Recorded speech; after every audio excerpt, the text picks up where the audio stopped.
Hello dear student, सामाजिक विज्ञान के पेपर के लिए आज से अपन तैयारी स्टार्ट करते हैं। मेरे यूट्यूब चैनल राकेश TKG12 पर जो भी वीडियो डाले जा रहे हैं आप उनको एक बार अच्छे से ज़रूर देखिए।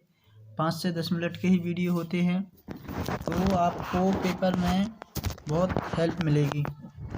तो जो अपना सामाजिक विज्ञान का पहला लेसन है संसाधन एवं विकास, इसमें से आपका 4 नंबर का आना है, लेकिन 4 नंबर में आपका ऑब्जेक्टिव टाइप आना है, 2 नंबर के आना है, 4 नंबर का आना है, 3 नंबर का आना है। ये क्लियर नहीं है तो इसमें अपन सभी प्रकार के क्वेश्चन देख लेंगे। सबसे पहले देखते हैं सही विकल्प। सही विकल्प में निम्न में से कौन सा जैव अजैव संसाधन है? तो क्या है? अजैव में मतलब जिसमें जीवन नहीं होता है, चट्टान है। निम्न में से किस प्राकृतिक संसाधन का भंडार सीमित है? तो खनिज जो तेल है वो सीमित है। अब नालिका अपर्दन मृदा को बनाता है, कृषि के लिए अनुपयुक्त। फोर्थ वाला है अपना, निम्न में से कौन सा कारक भूमि उपयोग का भौतिक कारक नहीं है? क्या नहीं है? जनसंख्या। सेल और धातु में किस प्रकार के साधन हैं?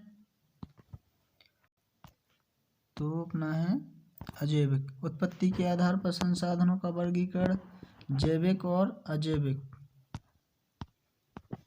खावाला संसाधन जो एक क्षेत्र में पाए जाते हैं लेकिन उनका उपयोग नहीं होता है कहलाते हैं संभाव्य संसाधन। प्रथम अंतर्राष्ट्रीय पृथ्वी सम्मेलन कब हुआ था? 1992 में। निम्न में से कौन सा कारक भूमि उपयोग का भौतिक कारक नहीं है? जनसंख्या। निष्क्षालन से बनी मृदा कहलाती है आपकी लैटेराइट मृदा। इसके बाद फिल इन द ब्लैंक्स, रिक्त स्थानों की पूर्ति कीजिए। लोह अयस्क फिल इन द ब्लैंक्स प्रकार का साधन है तो अजैव। देश के कुल क्षेत्रफल का 27% भू क्षेत्र पठार क्षेत्र है, ठीक है ना। संपूर्ण उत्तरीय मैदान जलोढ़ मिट्टी से बना हुआ है। वे संसाधन जो निर्जीव वस्तुओं से बने होते हैं अजैव संसाधन कहलाते हैं। भारत देश के क्षेत्रफल का लगभग 43% हिस्सा कैसा है? मैदानी है। इसके बाद आपके सत्त हो गए, मतलब सत्त। तो पुरानी जलोढ़ मृदा को बांगर भूमि कहा जाता है। ये आपका क्या है? सत्त है।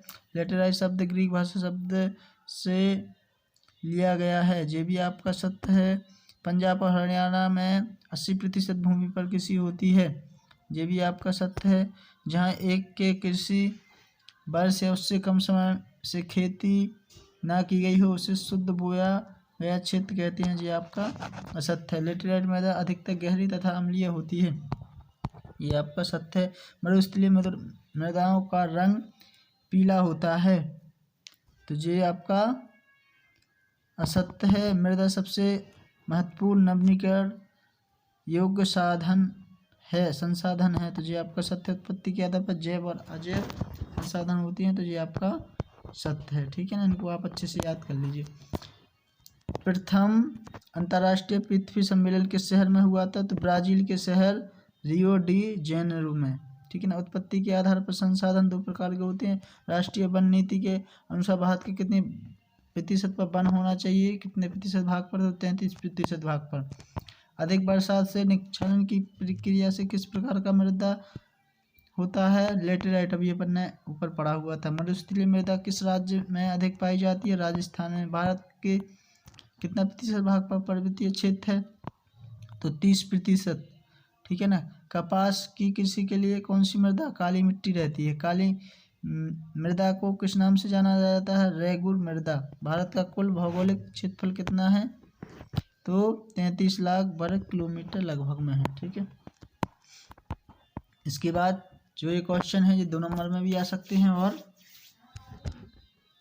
1 नंबर में भी आ सकते हैं।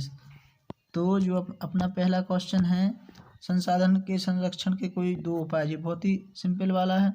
भूमि निम्नीकरण का कोई 2 कारण। भूमि का निम्नीकरण कैसे हो रहा? वनों का अत्यधिक विनाश, अत्यधिक खनन के कारण, ठीक है ना। वनों को अपन क्या कर रहे हैं? काट रहे हैं।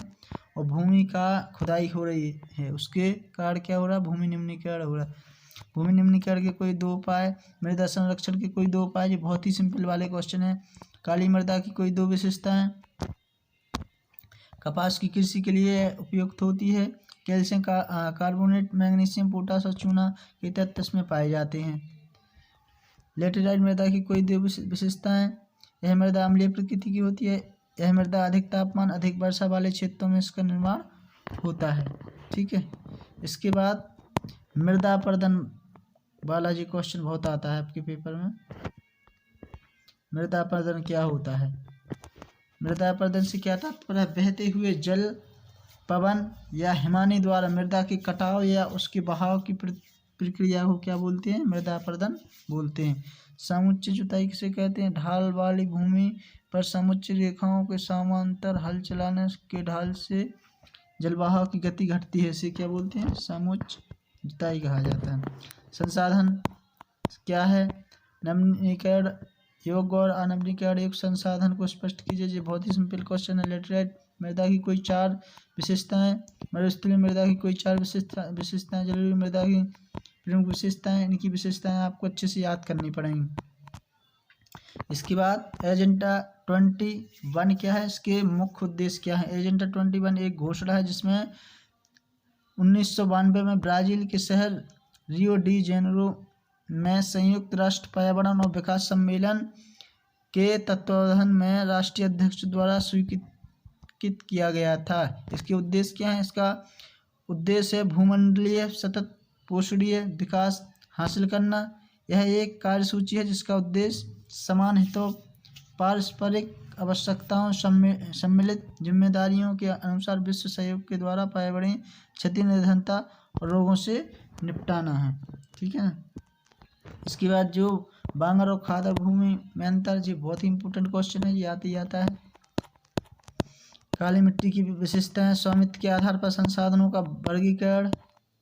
ठीक है, ये आपके इंपॉर्टेंट क्वेश्चन है। मृदा अपरदन के प्रमुख कारण, तो कैसे मृदा अपरदन होता है? वनों का विनाश, अत्यधिक पशुचार, आदिवासियों द्वारा झूमिंग कृषि करना, भारी वर्षा करना।